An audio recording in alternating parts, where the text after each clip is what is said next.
नमस्कार साथियों, स्वागत है आप सभी का आपके अपने भैरव टेक भदे सर के यूट्यूब चैनल पर। साथियों, इस वीडियो में हम बात करने वाले हैं एसआईआर 2026 को लेकर के, यानी कि स्पेशल इंटेंसिव रिवीजन 2026 को लेकर आपके दिमाग में जो भी कंफ्यूजन्स हैं, जो भी डाउट हैं, जो भी संशय हैं, शंकाएं हैं, उन सभी का समाधान हम करने वाले हैं। इस वीडियो के अंदर जो आपने कमेंट्स कर रखी है, चैनल के ऊपर जितने भी कमेंट्स कर रखे हैं, उन कमेंट्स का रिप्लाई देने की कोशिश करूंगा। अगले 8 से 10 मिनट में आपके सारे डाउट क्लियर होने वाले हैं। वीडियो को शुरू करने से पहले एक रिक्वेस्ट आपसे करना चाहूंगा कि अगर आप मेरे से डायरेक्टली जुड़ना चाहते हैं तो इंस्टाग्राम पर learner_kavi09 इस आईडी को सर्च करके आप फॉलो कर लीजिएगा। दूसरा, टेलीग्राम चैनल बना रखा है भैरव टेक भदेसर के नाम से, वहां पर भी आप डायरेक्ट मैसेज में बात कर सकते हैं। बाकी आपके और कोई कंफ्यूजन बच जाए अगर, तो इस वीडियो के कमेंट बॉक्स में डाल देना, तो उनको मैं आपको नेक्स्ट वीडियो के अंदर सोल्व करके बता दूंगा। तो शुरू करते हैं बात को। देखिए, यहाँ पर पहला कंफ्यूजन लिखा हुआ है क्या कि हेलो सर, मेरी मम्मी के माता पिता का नाम 2002 की वोटर लिस्ट में नहीं है और स्कूल वाले सर मांग रहे हैं, तो मैं क्या करूं, प्लीज हेल्प मी। ठीक है, तो लिटिल चाम्स, मैं आपसे ये कहना चाहूंगा कि अगर आपके मम्मी के माता पिता का नाम 2002 की वोटर लिस्ट में नहीं है, मम्मी का खुद का भी नहीं है और माता पिता का भी नहीं है, ऐसी कंडीशन में मम्मी के दादाजी का नाम होगा या मम्मी के दादी जी का नाम होगा, या कोई भी क्लोज रिलेशन, यानी कि मम्मी का भाई हो सकता है या मम्मी के चाचा हो सकते हैं, मम्मी के बड़े पापा हो सकते हैं, उनका किसी न किसी का नाम अगर इस लिस्ट में आपको मिल ही जाएगा। अगर फिर भी किसी का नाम, अगर ऐसी कंडीशन फंसती कि 2002 की वोटर लिस्ट में मेरे तो किसी का भी नाम नहीं है, ऐसी कंडीशन में क्या होगा, ऐसी कंडीशन में जो है बीएलओ आपके फॉर्म को थर्ड ऑप्शन से मैप करेगा, यानी कि किसी से लिंक नहीं हो पाएगा। ऐसी कंडीशन में नोटिस पेज में आपको नोटिस दिया जाएगा, उस नोटिस को आपको फेस करना पड़ेगा। उस नोटिस के अंदर आपसे कुछ डॉक्यूमेंट मांगे जाएंगे जो मैंने पिछले वीडियो में समझाए हैं, लेकिन ब्रीफ में यहां बता देता हूं। अगर किसी व्यक्ति की 2002 से 2003 से, यानी कि पुरानी एसआईआर से कोई भी लिंकिंग नहीं हो पाती है, तब उसको नोटिस आएगा चुनाव आयोग की तरफ से। उस नोटिस में क्या होगा, या तो उस कैंडिडेट का जन्म 1 जुलाई 1987 से पहले हुआ है, 1 जुलाई 1987 से पहले हो रखा है, या उस कैंडिडेट का जन्म 1 जुलाई 1987 से लेकर के शायद 2 दिसंबर 2004 के बीच का, और तीसरी कंडीशन आएगी 2 दिसंबर 2004 के बाद का बर्थडे, 2004 के बाद का बर्थडे। इसी कंडीशन में ध्यान रखना, अगर वो जो कैंडिडेट है उसका 2002 से कोई लिंकेज नहीं बैठ पाया और उसका जन्म इस टाइमिंग से पहले हुआ है, तब उसको स्वयं का जन्म स्थान या जन्म तारीख को सिद्ध करने वाला एक डॉक्यूमेंट देना पड़ेगा। विवरण मैंने दूसरे वीडियो में बता रखा है, वो आप जाकर के देख ले चैनल पे। अगर इस डेट के बीच में आदमी का जन्म हुआ है, व्यक्ति का जन्म हुआ है, वोटर का जन्म हुआ है, तो इसी कंडीशन में उसको खुद का जन्म स्थान और खुद का जन्म स्थान या जन्म तारीख सिद्ध करने वाला डॉक्यूमेंट भी देना पड़ेगा। मम्मी या पापा में से किसी एक का भी आपको डॉक्यूमेंट देना पड़ेगा। और अगर उसका जन्म 2 दिसंबर 2004 के बाद का है, तो उसको स्वयं का भी देना है, मम्मी का भी देना है और पापा का भी देना है। तो ये डॉक्यूमेंट्स देने पड़ेंगे। डॉक्यूमेंट्स की लिस्ट मैंने शेयर कर दी थी पिछले वीडियो में, ठीक है, नहीं तो मैं एक और वीडियो बना दूंगा इसके बारे में। तो ये पहला कंफ्यूजन आपका दूर हो गया होगा। What to do if by mistake added wrong relative name in online submission. अगर आपने गलत दिया है तो वो जो है ऑनलाइन मैपिंग हो ही नहीं पाएगी। तो अभी आपके पास टाइमिंग है, अभी आप अपने बीएलओ सर से संपर्क कर सकते हैं, उनको फोन लगाइए कि सर ये जो फॉर्म है, संबंधित फॉर्म में मैंने इस तरह की गलती कर दी है और उसको सुधारना है।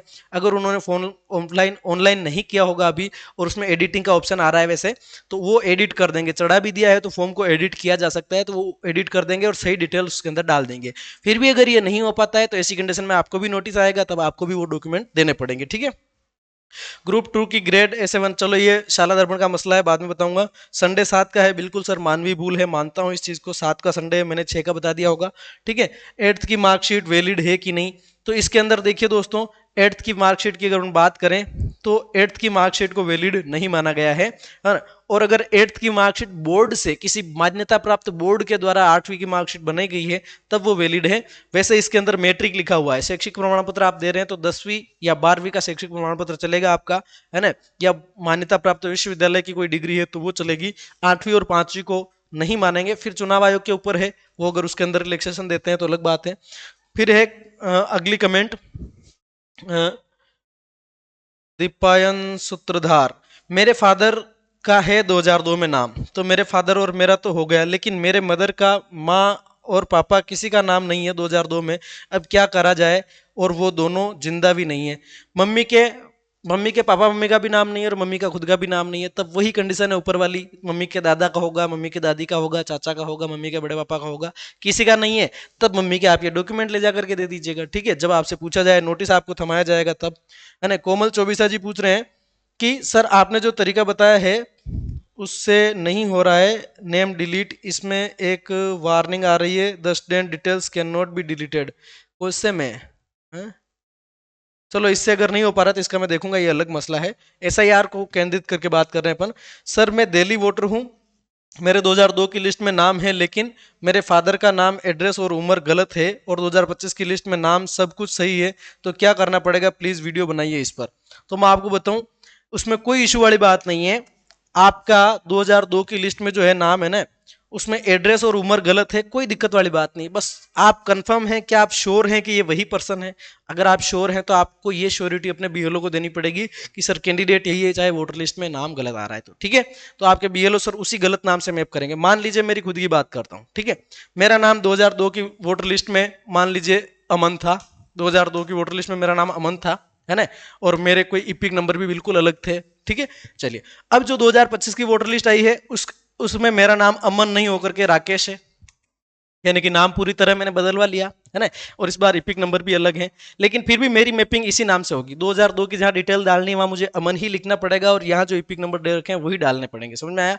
कोई इशू वाली इसके अंदर बात नहीं है, आराम से काम हो जाएगा। बस कंफर्म है कि वही कैंडिडेट है, बस ये ध्यान रखना है आपको। ठीक है, और ये कंफर्मेशन बीएलओ श्योर होना चाहिए कि हाँ यही कैंडिडेट है, तो उसको वो आगे पीछे के ऊपर नीचे के नाम देख के वो चेक कर लेगा। ठीक है, good job, thank you sir Mohan ji. अगर मेरे डॉक्यूमेंट में जो फादर का सर नेम मैंने मेंशन कराया है वो डिफरेंट है पापा के डॉक्यूमेंट से, तब क्या कर सकते हैं? फर्स्ट नेम सेम है बट लास्ट नेम में डिफरेंस है, तो कोई दिक्कत वाली बात नहीं, मैंने आपको ये चीज़ समझा दी। नेम में किसी भी प्रकार का डिफरेंस है, यहाँ तक कि पूरा नाम भी अलग है, तो कोई दिक्कत वाली बात नहीं है। फिलहाल तक तो जो जानकारी हमें है उस हिसाब से तो कोई इशू वाली बात नहीं है। फिर चुनाव आयोग क्या करता है वो देखा जाएगा आगे। क्या हो गया भाई, चलना। ठीक है, तो ये वीडियो लगभग आपका 7 मिनट का तो हो चुका। 2-3 कमेंट्स में और ले लेता हूं ताकि आपके डाउट्स नहीं बचे।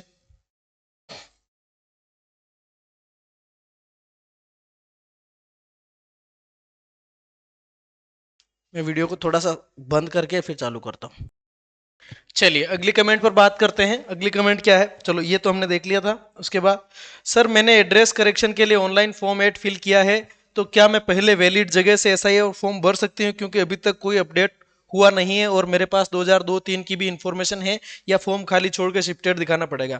फॉर्म खाली छोड़ के शिफ्टेड दिखाने की जरूरत नहीं है ना आपका, क्योंकि आप एड्रेस चेंज कराना चाह रहे हैं, इसका मतलब आप अभी जहां रहती है वहां से दूसरी जगह जाना चाह रही है, तो आपका ईएफ जो है, इनुमरेशन फॉर्म जो है, गणना प्रपत्र जो है, वो एक ही जगह आया जहां आप पहले से रह रही है। जब नया एड्रेस है वहां पर फॉर्म नहीं आया है।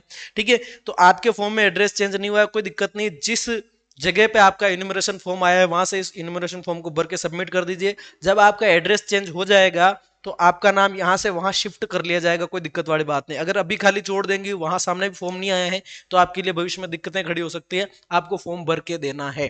ठीक है, कोई दिक्कत वाली बात नहीं। प्रीति राय, नौशाद अली पूछ रहे हैं अगर फॉर्म सक्सेस दिखा रहा है तो क्या उसे भी नोटिस आ सकता है? डीओबी 2 दिसंबर 2004 के बाद की है, कोई नोटिस आने की आवश्यकता नहीं। जब फॉर्म सक्सेसफुली सबमिट हो गया, देखो सक्सेसफुली तो आपने जो जानकारी दी वो लिख के डाल दिया। चुनाव आयोग को जहां डाउट होगा, जहां लगेगा कि इंफॉर्मेशन मिसमैच आ रही है, इंफॉर्मेशन में लीगलिटी नहीं है, ऐसी कंडीशन में नोटिस मिलेगा। अगर आपने सारी जानकारी सही दी तो कोई दिक्कत वाली बात नहीं। अगर जानकारी में कोई गलती है तब आपको नोटिस आ सकता है, बकायदा आ सकता है। और नोटिस आने पर किस तरह से जवाब देना है, कौन कौन से डॉक्यूमेंट देना है, पूर्व के वीडियो में मैं बता चुका हूँ। ठीक है भैया।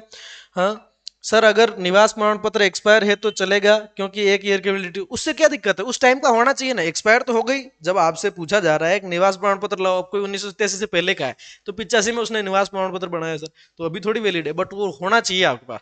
क्या अभी तो वैलिड ही नहीं है भी नहीं, देन दिक्कत है, बाकी कोई दिक्कत नहीं। 70 साल की लेडीज का कौन सा कागज होता है? 70 साल की लेडीज का सर, 70 साल की लेडीज का अगर कागज नहीं मिल रहा है ना, तब इन तीनों में से 2002 की डिटेल अगर नहीं मिले तो मतलब ये प्रोग्रेस, प्रोग्रेस क्या यार मैं भूल रहा, प्रोसेस, प्रोसेस उनके लिए भी सेम है। आपको अपने बीएलओ को, संबंधित अधिकारियों को संतुष्ट करना पड़ेगा। अगर 70 साल की लेडी है तो निश्चित रूप से 2002 में उसका नाम होना चाहिए, कहीं न कहीं तो होना चाहिए, है ना। उसका नहीं है, ठीक है, मान लिया उनके भाई का होगा, है ना, छोटे भाई का हो सकता है, बड़े भाई का हो सकता है, पापा का होगा, चाचा ताया, किसी न किसी का नाम होगा, है ना। फिर कुछ भी नहीं है, देन आपको डॉक्यूमेंट सबमिट करने पड़ेंगे। तब आपको क्या करना पड़ेगा, डॉक्यूमेंट देने पड़ेंगे। प्रोसेस सबके लिए सेम है। फिर चुनाव आयोग रिलैक्सेशन देता है, वो अलग बात है, ठीक है। बीएलओ एडिट करने से मना करे तो क्या करें, बीएलओ एडिट करने से मना करेंगे नहीं सर, है ना, बीएलओ एडिट करने से मना करेंगे नहीं। अगर आप उनको सेटिस्फाई कर पाए कि सर पिछली जो इन्फॉर्मेशन थी उसमें इस तरह की मिस्टेक थी और मुझे अब उसको इस तरह से चेंज करना है, तो बीएलओ मना करेंगे नहीं। फिर भी अगर आपके बीएलओ मना कर रहे हैं तो ठीक है, कोई दिक्कत नहीं, जब नोटिस आया तब वो जवाब दे दीजिएगा, है ना, कोई दिक्कत वाली बात नहीं। और आप चाहें तो और हायर अथॉरिटी से भी संपर्क कर सकते हैं। सर मेरा फॉर्म सबमिट हो गया तब भी नोटिस आएगा, क्यों आएगा, फॉर्म सबमिट हो गया, जानकारी सही है तो नहीं आएगा, जानकारी गलत है, आपने जो जानकारी भर के दी अगर उससे 2002 की मैपिंग नहीं हुई तो आपने लिख के दे दिया फला फला विधानसभा क्रमांक है, तो बीएलओ उसको वेरीफाई करेगा, है ना। तो अब उसमें वो जानकारी अगर गलत है तब नोटिस आ सकता है, जानकारी सही थी तो नोटिस नहीं आएगा। और नोटिस में भी कोई इसी हार्ड एंड फास्ट बात नहीं है, सिंपल सी बातें हैं। सर मैंने ऑनलाइन फॉर्म सबमिट किया बट फोटो प्रीव्यू में नहीं दिखा रहा है, तो क्या मेरा फॉर्म एडिट हो सकता है, फोटो ऐड करने के लिए क्या करूं, संबंधित बीएलओ के नंबर निकालो, संबंधित बीएलओ सर के नंबर निकालो और उनसे बात कर लो, वो एडिट कर देंगे, आपसे नहीं हो पा रहा है कोई दिक्कत वाली बात नहीं है। जी धन्यवाद सर जी, लोगों के कमेंट का जवाब दें, सब बहुत परेशान है, तो मैंने जवाब दे दिया है अब्दुल रहीम जी, कोई दिक्कत वाली बात नहीं है। फॉर्म के पहले कलम किसी ने पिता का नाम आसिफ लिख दिया है, आधार कार्ड में पूरा नाम आसिफ अहमद खान है, कैसे सही होगा, कोई दिक्कत वाली बात नहीं है, अभी जो लिखा वो सही है। आसिफ और आसिफ अली खान में और आसिफ में, आसिफ अली में और आसिफ अली खान में कोई विशेष फर्क वाली बात नहीं है, कंफर्म होना चाहिए कि बंदा वही है, ठीक है। अब अगर कोई भी डिटेल्स मैच नहीं कर रही, इपिक नंबर भी चेंज, नेम भी चेंज, आधार भी चेंज, फोटो भी चेंज, सब कुछ चेंज, इट मींस वो इलीगल है, ठीक है। तो कोई दिक्कत वाली बात नहीं है, उससे कोई समस्या नहीं है आपको, आप अभी ईएफ भर दीजिए। अगर आपको करेक्शन कराना है तो जब एसआईआर की प्रक्रिया संपन्न हो जाए तब बाद में आप फॉर्म 8 के थ्रू उसके अंदर करेक्शन करवा सकते हैं। So are they going to put the rest in jail, है, नहीं नहीं सर, कोई जेल में नहीं जाएगा, कोई जेल में नहीं जाएगा, जेल में वो जाएगा जिसने दो जगह से फॉर्म भर दिया, कि वहां से भी भर दिया और यहाँ से भी भर दिया, ठीक है, वो जेल में जाएंगे, बाकी कोई जेल में नहीं जाएगा, कोई दिक्कत वाली बात नहीं। लिस्ट में 13 आइडेंटिफिकेशन डॉक्यूमेंट्स की पीडीएफ फाइल अपलोड कर दें, बिल्कुल मैं कर दूंगा, मैं अभी कर दूंगा, ठीक है। मेरा बीएलओ एडिट नहीं कर रहा है, मेरा फॉर्म मेरे पिता और माता का किसी का डिटेल्स नहीं डाला है, मैंने बोला उसको तो बोल रहा है ऑनलाइन हो गया, मैंने बोला एडिट कर दो तो बोल रहा है मेरी जिम्मेदारी नहीं है, मेरी जिम्मेदारी है, नहीं करेगा वोट। अगर इस तरह की बात है, एडिट नहीं कर रहा है तो कोई दिक्कत नहीं, आप वो डिटेल्स अपने पास संभाल के रख लीजिए, जब नोटिस आए तब दे देना कि सर ये डिटेल्स है मेरे पास, वापस से सबमिट कर देना, फिर क्या है ना। वैसे बीएलओ यार अगर एडिट का ऑप्शन चल रहा है तो एडिट करने के लिए मना करेंगे नहीं, है ना? फिर भी अगर ऐसा कर रहे हैं तो जब आपके पास में क्या है, नोटिस आएगा, नोटिस आएगा उस टाइम आपके पास जो डिटेल्स है वो दे देना, ये लो डिटेल्स, क्या दिक्कत है। ये डॉक्यूमेंट्स उसको देने हैं जिसका 2002 से कोई कनेक्शन नहीं बैठ रहा है, जब आपके पास 2002 का कनेक्शन बैठ रहा है तब आप बता देना सर इस तरह की दिक्कत हुई थी 2002 या 3, तो देखो किसी किसी राज्य में पुरानी एसआईआर 2003 में हुई थी, किसी किसी राज्य में 2002 में हुई थी, जैसे एमपी के केस में 2003 है, राजस्थान के केस में 2002 है, ठीक है।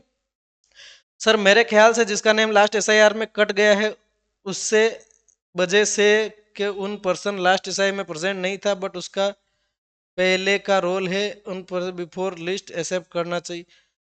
आप जो भी कह रहे हैं ठीक कह रहे होंगे, लेकिन मुझे समझ में नहीं आया, इसको थोड़ी सी और अलग तरीके से अलग भाषा में लिख के दीजिए, क्योंकि इसमें लैंग्वेज मेरे को।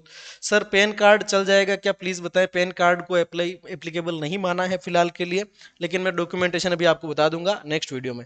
ये सुनते सुनते कान पक गए, अब कोई दूसरा धंधा शुरू करो, है ना। आपके अगर कान पक गए हैं भाई साहब तो आपको कोई दिक्कत वाली बात नहीं, मैं कहाँ कह रहा हूँ आप मेरे चैनल पर आओ और ये चीजें सुनो, यू कैन रिलीव सर, आप जा सकते हैं ऐसे। सर सही भरने पे भी फार्म फार्म जमा बताता है और फिल चेक करूं तो बताता है प्लीज संपर्क योर बीएलओ, के पास जाऊं तो कहता है हो गया, मतलब पब्लिक परेशान। सही भरने पे भी, मैं आ रहा हूं वहीं पे, सही भरने पे भी फार्म जमा बताता है और फिल चेक करूं तो बताता है प्लीज संपर्क